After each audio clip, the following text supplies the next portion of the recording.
And Hangout on Air is live. Awesome. Alright, so we'll just give everybody a couple of seconds. See what's going on. Alright. Let's give it a couple of seconds. So, now there's an awesome new feature that I think we should test out.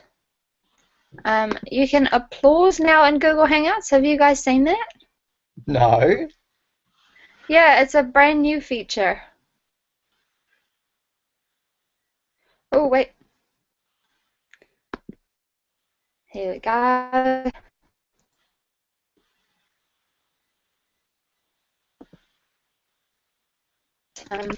Alright, Matt, so if you could just keep an eye on that Twitter feed, just to make sure that everybody's found it and knows where we're at. Haven't had anything through Twitter yet, other than looking forward to it. So I've just got weird random ones.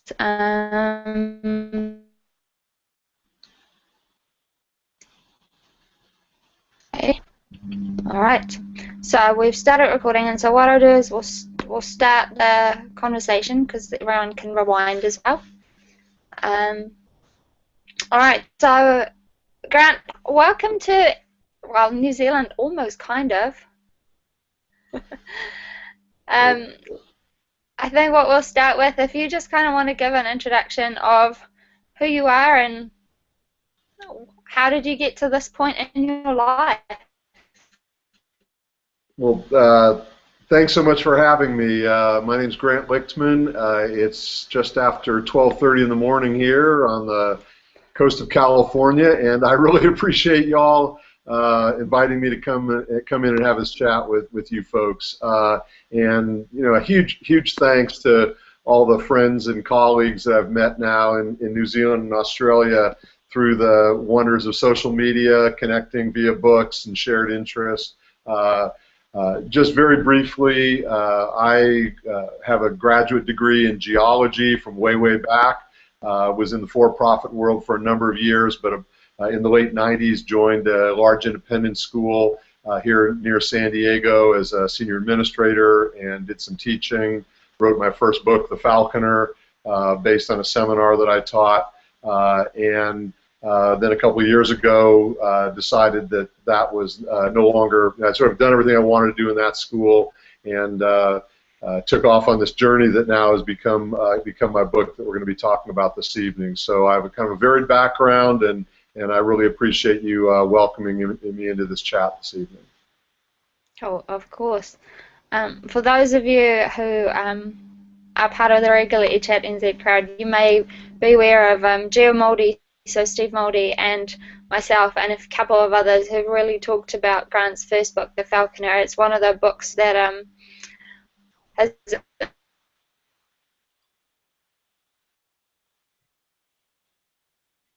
be reviewing it for in the future. So it's really, for me, personally, it's very exciting that I get to have this Google Hangout tonight. So I guess the other part, the next part is how did you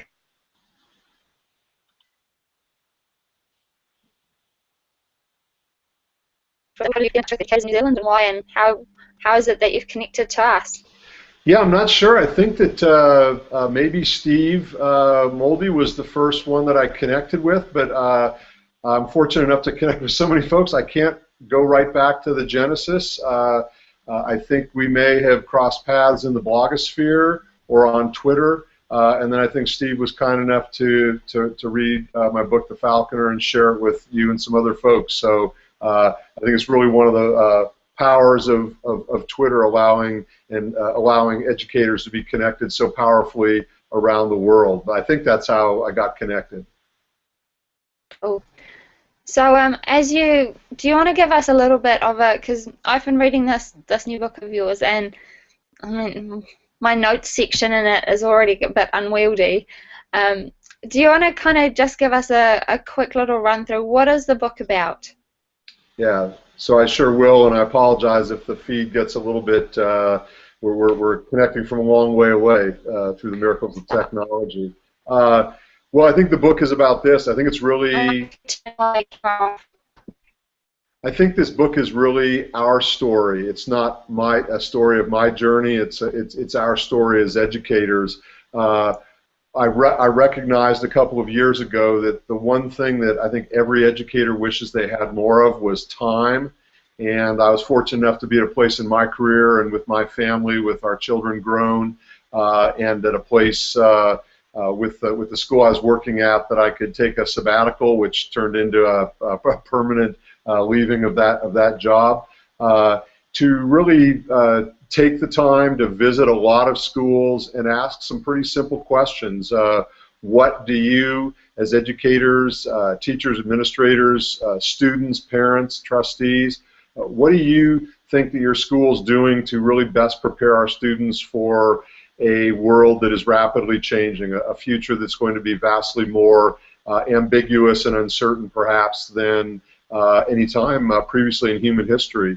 And so I decided to take that time to go and talk with folks and tell their stories. And so that's really what the book is about, is having synthesized discussions with probably 600 or 700 individuals during this trip that I took. I drove for 89 days around the United States, about 10,000 miles, visited over 60 schools, interviewed hundreds of people, and then just try to synthesize what I'd heard from them. And so the book is really about their stories. What are the obstacles to innovation in schools? What do we mean by innovation in schools? How are schools of all different kinds, public schools, private schools, charter schools, overcoming those obstacles? And then what does that really tell us about the nature of what we might call deeper transformed learning, and how is it fundamentally different than the traditional industrial age assembly line model that we've had in our schools for probably the last 100 to 150 years.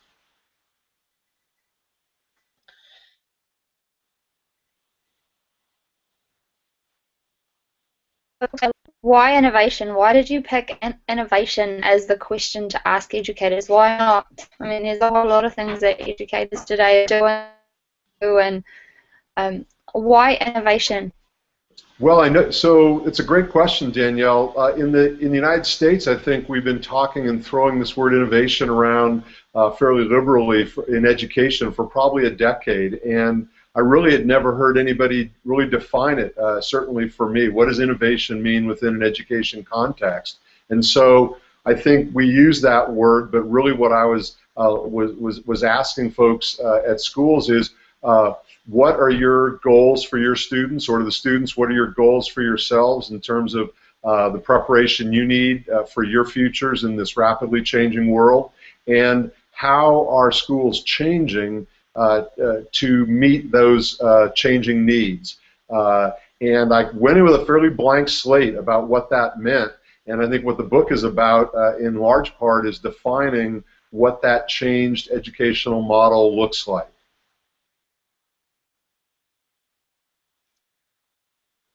So, one of the quotes that I really picked up out of your book was the one that ideas are generally not rejected on their merits.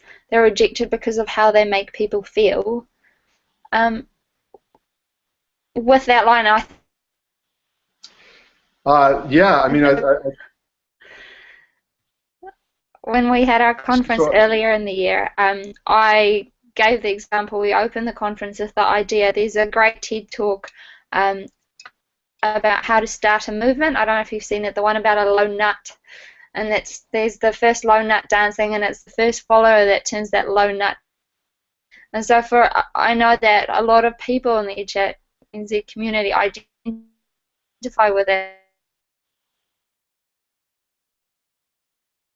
That are often pushing boundaries. I've been on journey with these people, and that incredibly powerful quote about it's not the ideas generally not being rejected, but how they make people feel. What is it that you've learnt as you've gone through this journey visiting all these schools about in our schools and needing to make them? So the question was a little broken up, but I think what you're asking is has to do with the reaction that we as individuals have when our organizations are experiencing change, or when we feel that a change is needed. Is that sort of it? Yep, and I guess in a secondary part of that question is what do we do about it? Because it is really hard. Being innovation can be really challenging. And what is it that you've learnt about those changes that you can kind of share for those people who are often the ones that are dealing with everybody else's uncomfort? Right.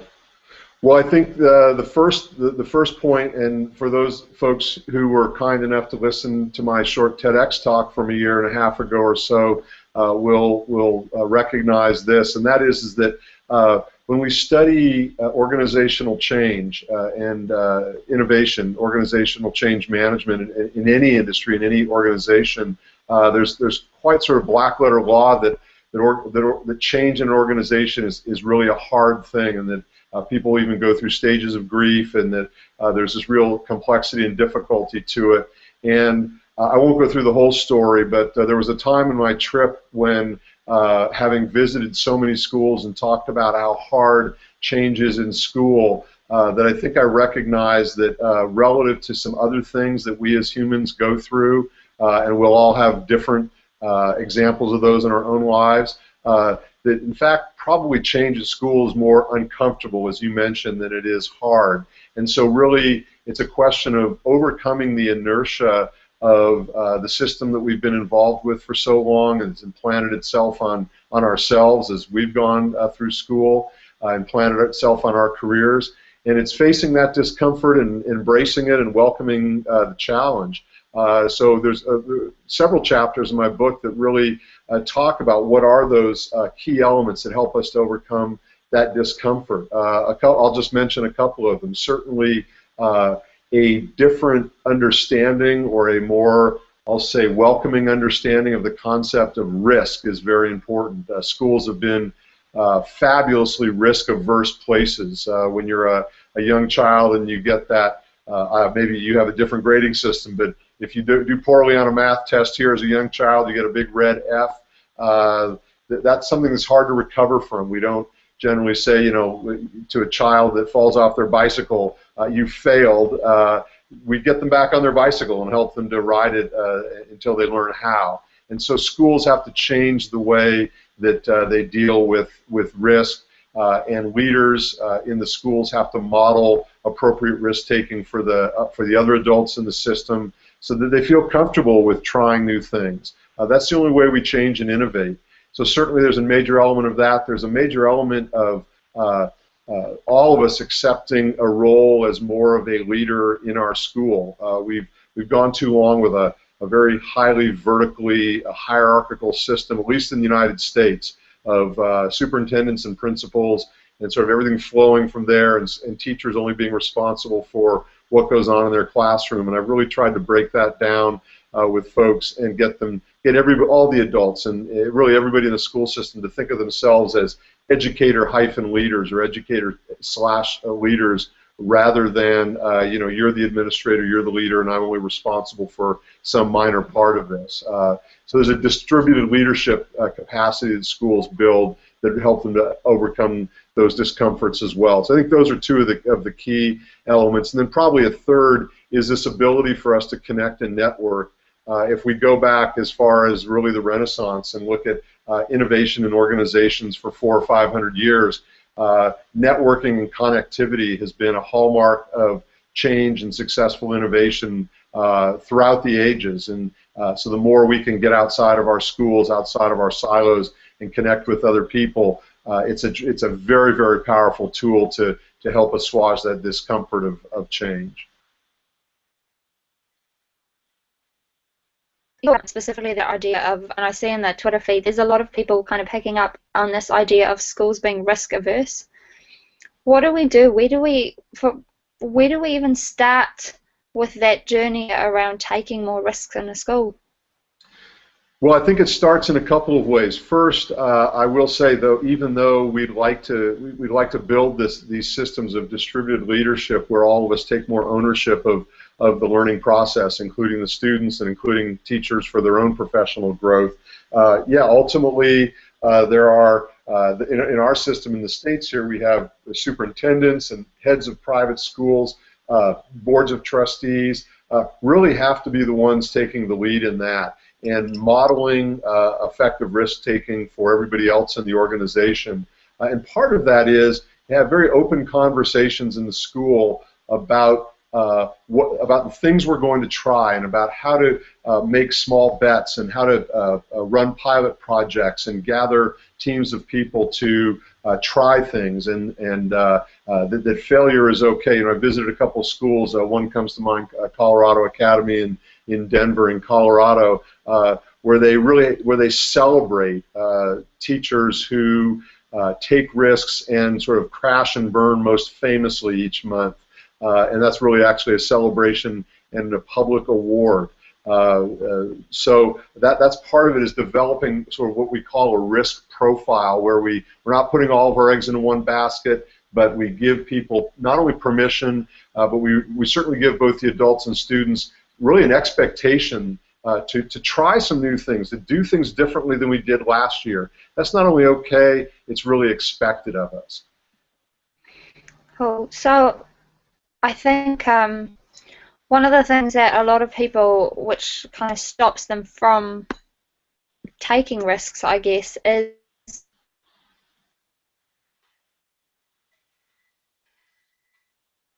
what we often think of content and innovation. So there's this tension between things we feel like we have to cover and we have to teach, with then that idea of risk-taking and innovation, and how do we push those boundaries. Taking those risks. What are your recommendations around that?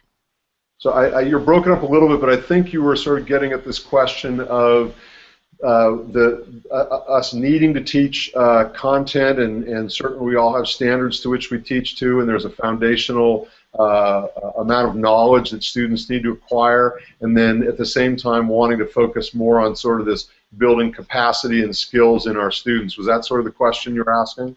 Exactly, yes. So there's still standardized tests, there's still exams, there's still all those things, but then we need to push boundaries as well, while we're waiting for policies and things to catch up.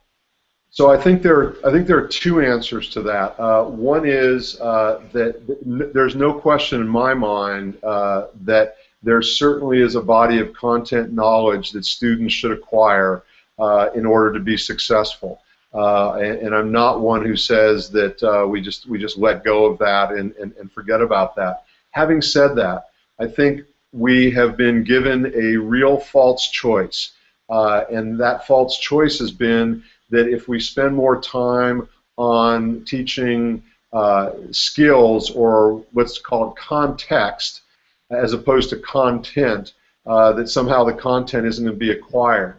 And if we go back to really the foundings of the progressive era of education, John Dewey and Maria Montessori and Francis Wayland Parker and others, and I'm sure there were New Zealand and Australian educators in the late part of the 19th and early part of the 20th century as well, that what they taught us, what they told us is that all learners, all of us, whether we're adults or students, we will in fact learn the content better if we do it through a process of experience and engagement and development and following of passions, and having that context and relevance and understanding of why, as I said in my first book, The Falconer, why I as a student should stand up and sort of shout to myself and the world, I need to know this. Once I have that sense that I need to know something, not because my teacher told me I need to, or my mother or father, or because it's on an exam, but because I feel that I need to know it, I understand that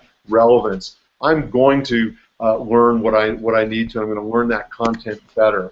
And on my trip, and I explain it in the book, I even had students tell me that. They get it. They understand it. They told me, they said, Mr. Lichtman, you know, we're smart. We can learn that stuff. We can memorize it for a test. And then 2 weeks later, if we haven't built that context and relevance in our own minds, it's just gone.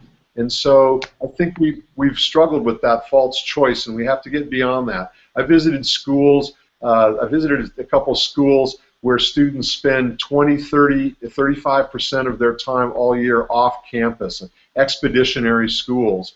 They're not sitting in front of the whiteboard. They're not studying to the test. And I asked the teachers, so how do those kids do on standardized tests?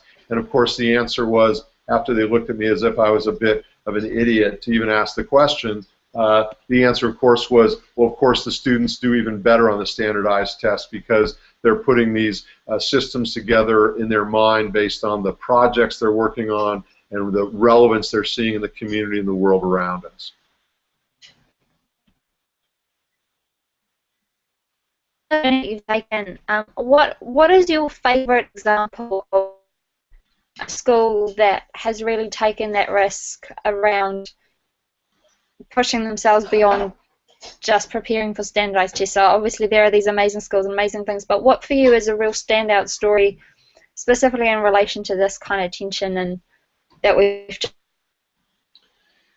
Yeah, I'll tell you, Daniel. There's so many, and I hate to point out just one. I visited both public and private schools that have really embraced this. I'll tell you probably what I think is maybe the iconic high school in America, Science Leadership Academy in Philadelphia. This is a public school. The campus, you can't even call it a campus. They operate out of 2 floors of a high-rise building in a fairly depressed part of Philadelphia, which is does not provide great resources for education. They've been cutting back.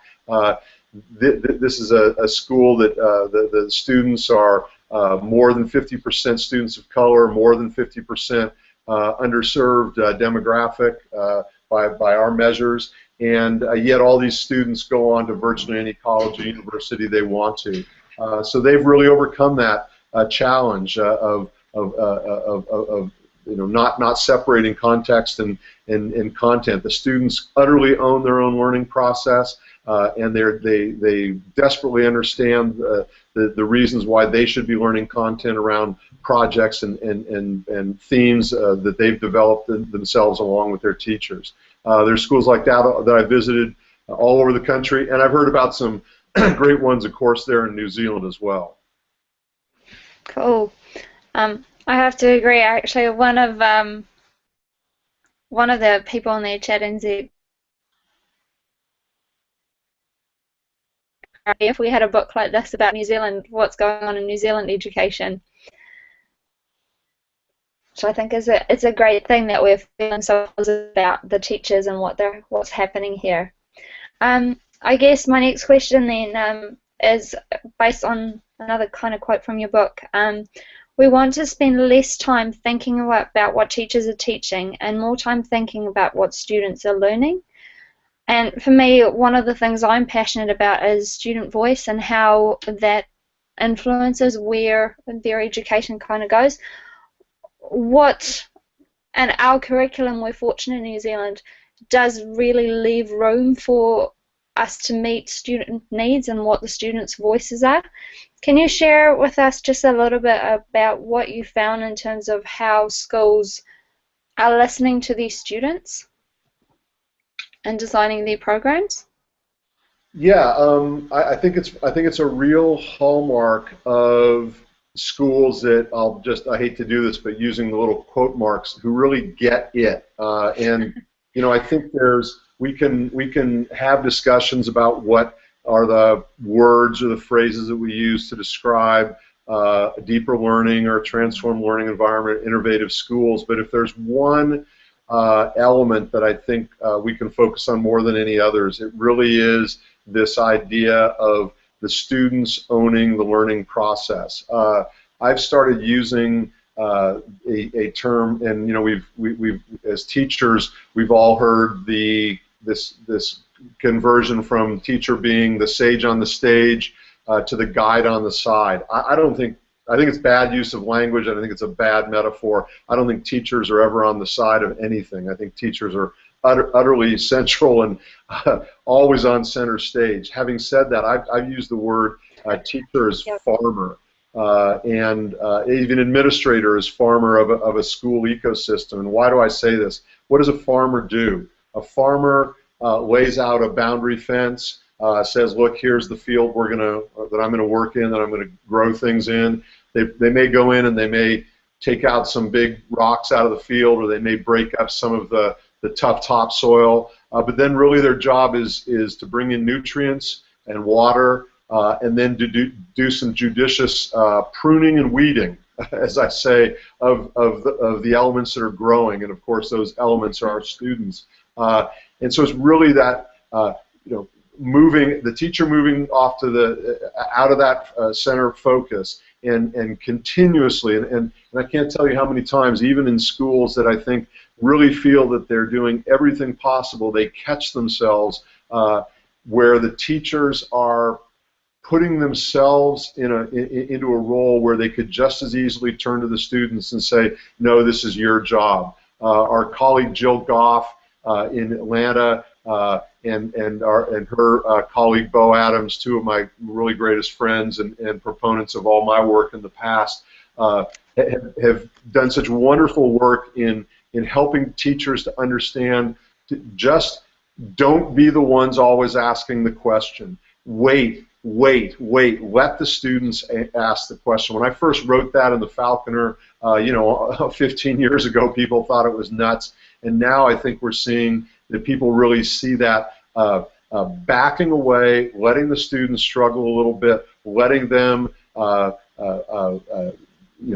the learning experience focus around them. I love that. I think you and Steve Moldy and others were telling me about at Hobsonville Point Secondary how you're even at the point now where your students and teachers are negotiating the curriculum and the classes that they're going to teach and take. So it's really a shared learning experience and not one where a teacher is handing things to the students and expecting them to learn it. Yeah, it's a pretty special place to work for us.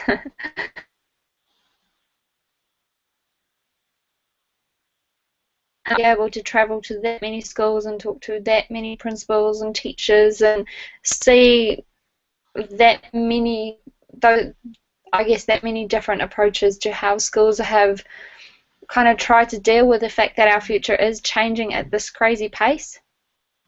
So my question really for you is, obviously you knew you were going to find something, otherwise you wouldn't have gone on this journey, but what was your unexpected win or your really unexpected lesson on this journey?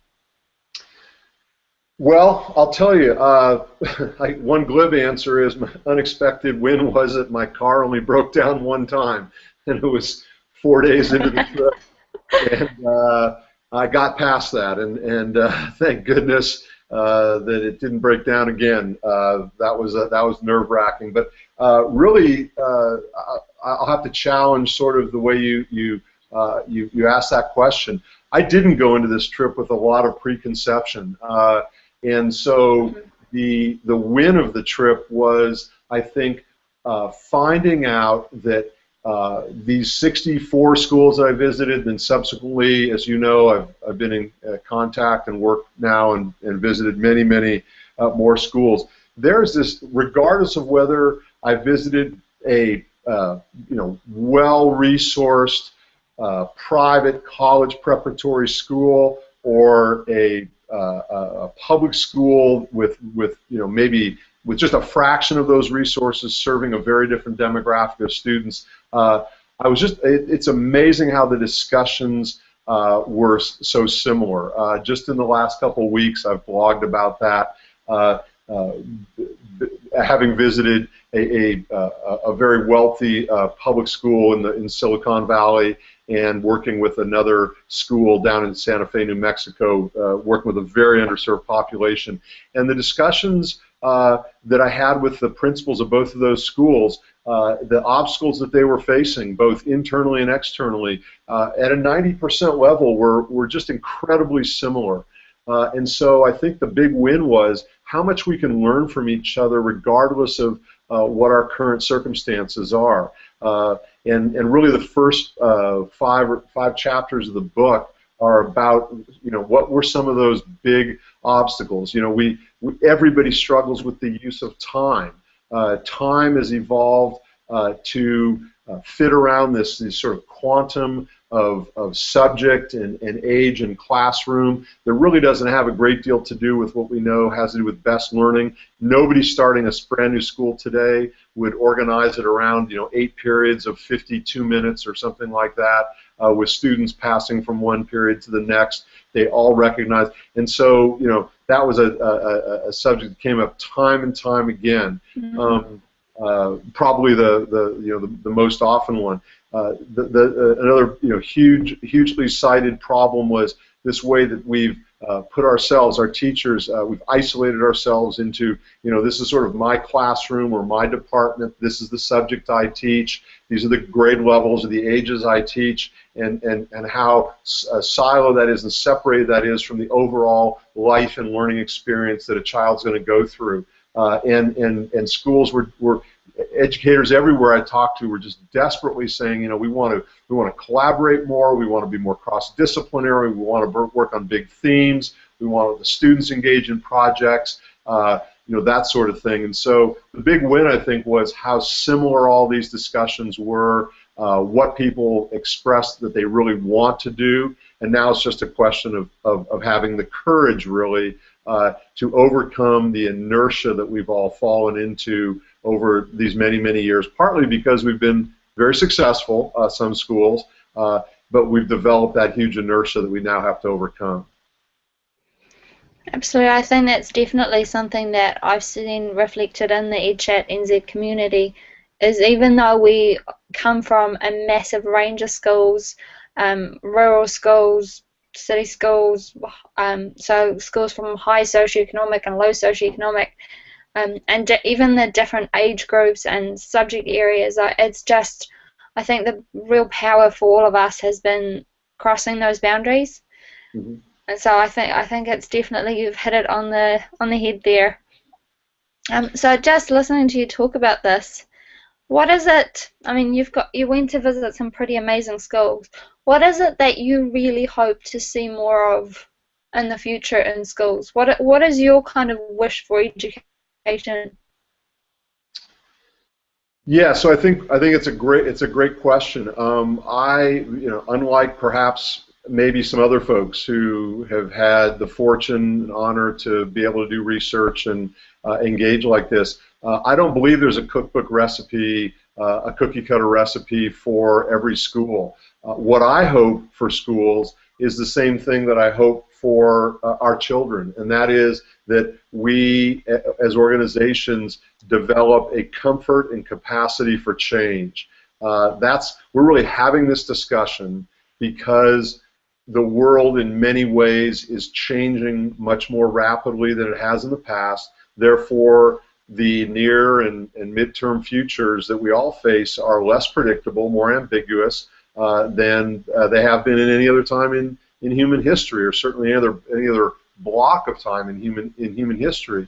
And so we want our students to be able to adapt to those changing conditions, and as organizations, we want our schools to be able to adapt. So we want to build a comfort and capacity for change, so that change isn't so uncomfortable. It isn't viewed as being hard. It's something we embrace. It's part of our DNA, and I think that's really what I found in the schools that are.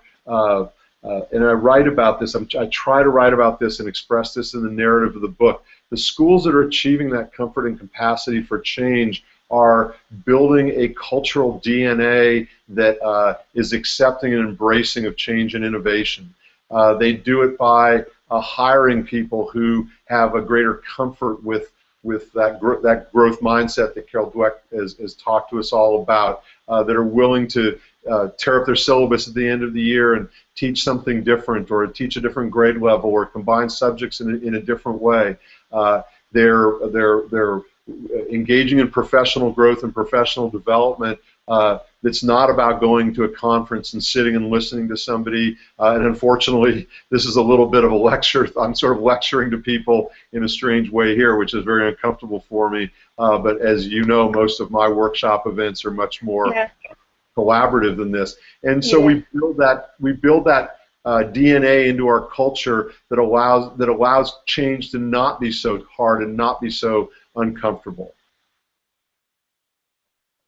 Yeah. I think we're starting to. I think some questions starting to come up from our audience. So we'll give everybody a second to start thinking about their question.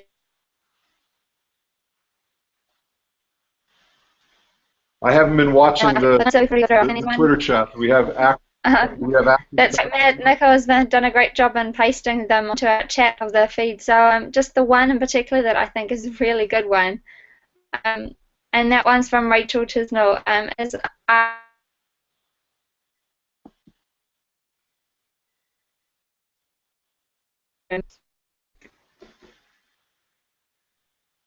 so if you Sorry, I didn't hear that. so that was from Rachel Chisnell that asks, "Do you miss the classroom?" Well, you know, I was never a classic teacher in the classroom. I was a senior administrator. I was actually the chief financial and chief operating officer at Francis Parker School for many years. I did have the opportunity to teach students in my Falconer seminar and also lead some overseas trips. But I wasn't in the classroom all that much. I will say I certainly miss being around students, and I'll tell you, every time a school asks me to come and do a workshop event for a day or 2 days, whatever it is, with them, especially if the school has a high school, the older years, we call high school here, ages sort of 15 to 18, I almost insist, or I certainly beg them to include those students in the discussion. And at the end of the day, I have yet to visit a school where the adults in the room don't say that having those students in the room with us, going through the same sort of activities and thinking and imagination and ideation and all of that we do, that having that student voice wasn't the best part of the day. And so I do very much get to work with students then, and I feel like get to be a teacher again. I think that's a good one. There's another really good one that I've just seen come.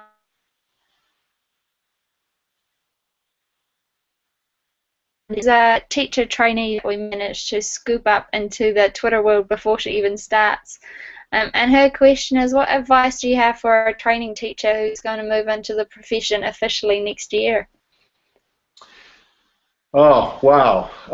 You know, there's so many other master teachers out there, and I know you have access to a whole lot of them there in New Zealand that are a great resource.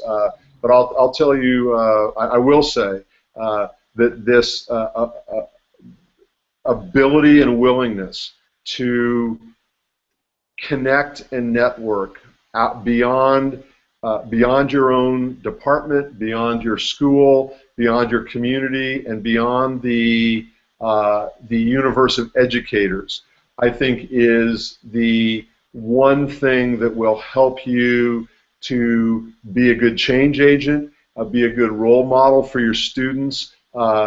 In the book and in my earlier work, I've described that I think, and I've used a very sketchy Latin term that I created myself.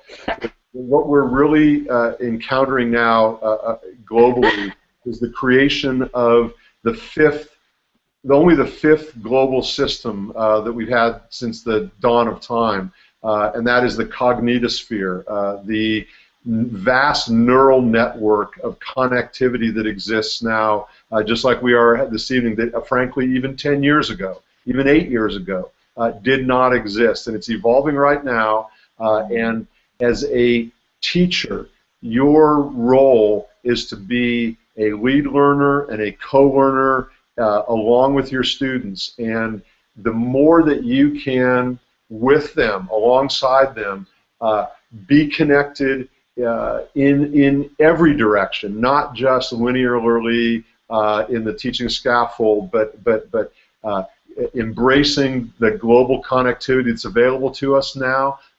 That is, I absolutely believe, what will be the hallmark of great learning going forward. It's not about what you consume. It's not about how many answers you get right. It's about how much knowledge can you help create and flow and connect amongst and between yourself, your students, your colleagues, and other individuals and organizations around the world that are part of this cognitosphere. So I guess for me personally, I feel like the same applies to the experienced teachers as well. The advice for them too. Yeah, yeah, absolutely. It applies to all of us.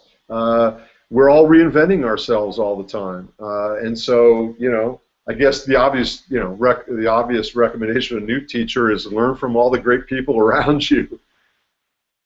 Absolutely.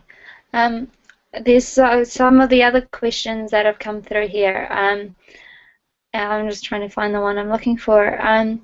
Is from Cheryl Doig, that asks, student, oh, wait, sorry, now Matt just added some more, so I lost my place.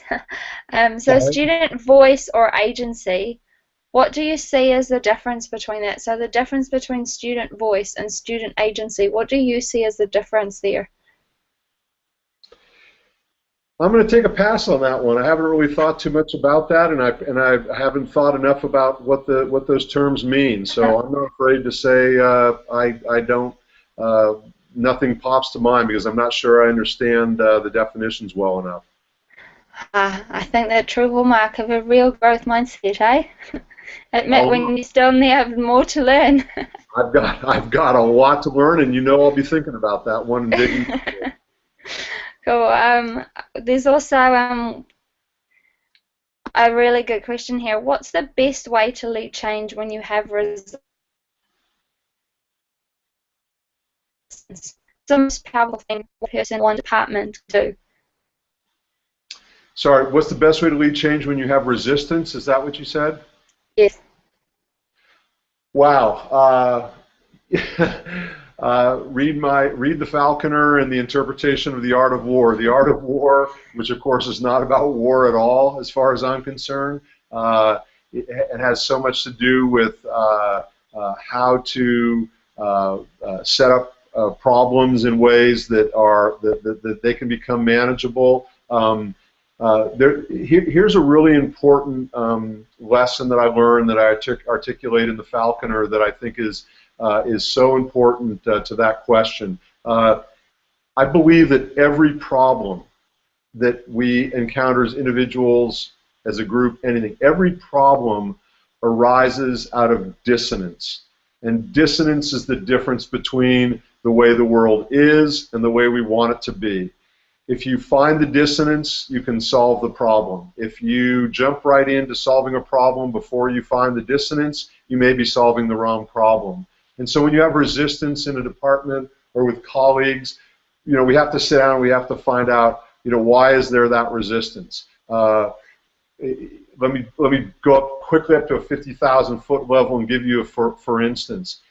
Virtually every school that I've visited and the thousands now of educators who I've talked with in the last couple of years, I asked them how many have in their school have gone through some kind of an exercise that identifies sort of the essential qualities of a graduate or the skills that students need to be successful in their lives. And the majority of schools have had this discussion, and students and teachers can articulate it.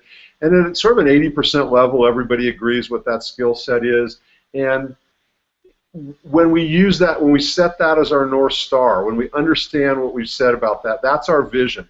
And then when we encounter resistance, we have an opportunity to sit down with those folks and say, but remember when we had that discussion about, we all said this is where we want to go, these are the skills we want for our students, these are the essential qualities that we're trying to build learning around, and look, we're not doing that, so there's a dissonance there. And the vast majority of teachers, the vast majority of all people, but certainly the vast majority of teachers understand that and will recognize that.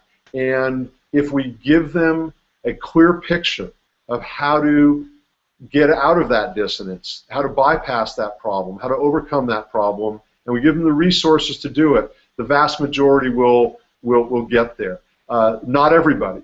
And there are always going to be 10 or 15% of people in an organization who, for a myriad of reasons, just don't want to go down that path.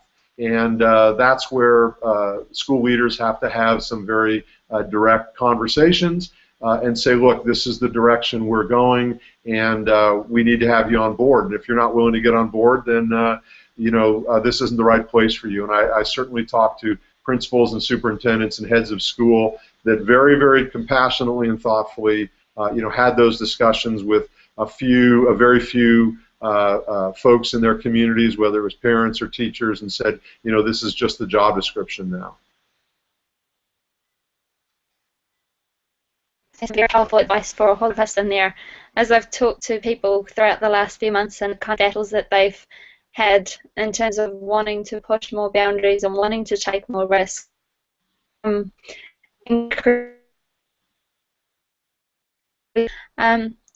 think so. There's another question here. I think we just have a look.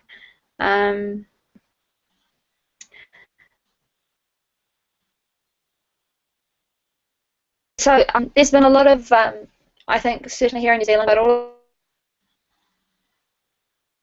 in 3D printing and these kind of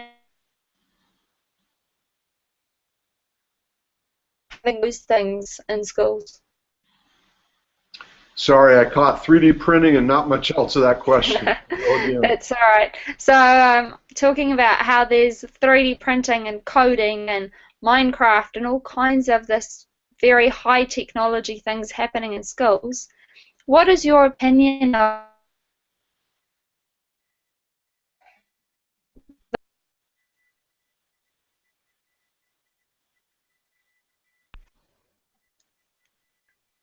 that coming through to you? So I lost you there. I think you were asking what's my opinion of the use of high technology like you were describing. Is that what essentially? That's it, yes. Yeah. So I have always said, and I wrote an article for ISTE, technology magazine here, probably some of you are familiar with, a year or so ago.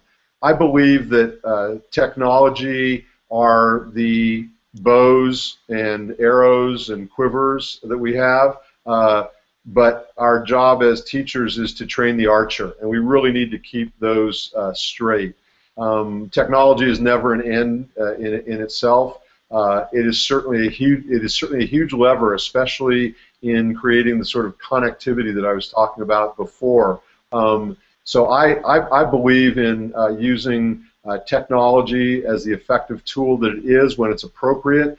But I also think incredibly great learning can take place without a single bit of technology. In the class that I used to teach, we didn't even use pencil and paper.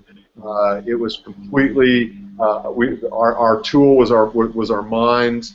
And would I do it differently now? Probably. But I see fabulous learning taking place with technology. But I see fabulous learning taking place without it as well. Students going on walks and observing, writing their thoughts, having authentic time for reflection, collaborating, discussing with each other. And so I think we do have to be very careful to never make technology the goal. And I'll tell you, interestingly enough, I've seen a real sea change here in the United States in the last 5 years. Folks who would have called themselves sort of ed tech folks last year or maybe 5 years ago or still do, and I think it's a horrible title. I think we're all just teachers, whether we're technology specialists or not. But I think 5+ years ago, the ed tech folks would have really felt that technology was sort of the innovation, the change agent, and I've had a couple of experiences with large groups of ed tech teachers now, and I think they really believe and understand that that's not the case, more along the lines of what I've been describing. Yeah, I think that's a very, I have to agree with you on that, but I think personally from what I've seen as well there, it seems that technology and the use of it has really evolved from beyond just tools to it now moving more towards the learning. So there's another question here, and it's specifically thinking about the schools that you've seen that have really undergone great change, and how did that change come about? Was it from the top changes in those schools? Well, I think there are examples of all, and that's why I'll go back to the comment I made earlier that I don't think there's one cookbook recipe that works for all organizations. I think that's sort of naive and myopic and limiting. Certainly there are schools that are taking what I would call a more organic approach, where small pilots are run. In some cases, people down one hall don't even know that a pilot is being run down another hall. And I think that those are going to be effective, but it's going to take a very long time, and it may take a generation or more for that school to actually change significantly or substantively. So I do think there is a role for strong leadership, but and this is really the last couple chapters in the book. I think strong leadership has a very, very different connotation and place in the process than it has in the past. This idea of a headmaster or a principal or a superintendent sitting down with a small group of quote-unquote senior executives or administrative leaders, or a small group that represents different stakeholders, sort of coming to a 5-year strategic plan and implementing that plan, I think is very, very much out of phase with the way the world is operating now, and it's very out of phase with what we know about how especially knowledge-based organizations are successfully innovating. And so I actually introduced a concept called zero-based strategic thinking, which is much more widespread, distributed. It puts that responsibility for change on everybody's doorstep, gives them both the responsibility and the authority to change. And so I do think it requires dynamic leadership, but it also requires a lot of other folks to be willing to step up, shoulder some of the burden, and embrace. And I say the burden because people view it that way initially, but then I think the schools that are changing most effectively, people just realize how rewarding it is to have this different learning experience with their students, and they just warmly embrace it. It gives them a renewed love of their job and their relationship with their students. Yeah. So just I think to kind of finish up, because these guys here have got a few minutes before we go into our science chat, New Zealand science chat. So the very, very first kind of quote that I highlighted from your book says, "Few schools have time set up or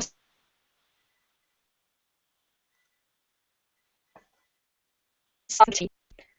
Writing that quote because it's a funny one to pick up, but I guess the thing for me that I'd like us to finish on is just this idea of, and why we just want to give people a few minutes before they go over to the next chat, is this idea of drinking tea and how important those relationships are, I guess, not just necessarily online, but building those relationships within a school as well. Yeah, and I missed a little bit of the quote, but I'm pretty sure I know what you're talking about. It's this sort of balancing of innovation, which has this connotation of rapid change and ideation and prototyping and evolving and all that, and then at the same time we recognize the importance of just stopping and taking time to reflect and think. And I think that's something I've been so fortunate now that I don't have a day job like the rest of you. I say it's very. I believe, and I truly believe this, that anybody who's on this Twitter chat or on this watching this feed now or later could have written this same book if they had had the time and the flexibility and the liberty to take the trip that I did. And so it's so important to stop and build into your school day for you and your students those times to reflect, stop, think. Go up to 50,000 feet and not be just pushing all the time. It's extraordinarily important. We all know that. We all know that it builds deeper learning. And so there's a whole chapter on sort of reflection and mindfulness and empathy and how important that is. And then we recognize that. So many of the schools I visited, educators recognize that, and they're struggling to find the time to do it. Absolutely. I think certainly that idea of work-life balance being tossed around as well, for me, is always associated with drinking tea as well, that we have to look after ourselves if we want to keep this momentum. And we talked earlier about inertia to help us. I've decided. Yeah. All right, I think we'll wrap it up there. Grant, thank you so much for joining us. I'm going to stop the broadcast in a moment, and I suspect that Twitter conversation might go for a moment. The book that Grant's holding up there is the one I'm just and all the stories of these different schools that Grant visited. So if you guys want to have a chat to me about that, and I know our book club, our eChat book club, might be interested. But also Grant's really active on Twitter and learn from Grant as we kind of move from this journey that we started with eChat NZ. Thank you, Grant. Everybody else, go grab your cup of tea and then head over to Science Chat. Well, thanks so much for having me. I wish I could explain more. There's 90,000 words there in the book that hopefully will be helpful. Obviously, I hope you all buy it. It's available on all the online bookstores now. And so, Danielle, thanks so much for organizing this and letting me visit with all my newfound friends in New Zealand. Anytime. Thanks for your time. Are you still on, Danielle?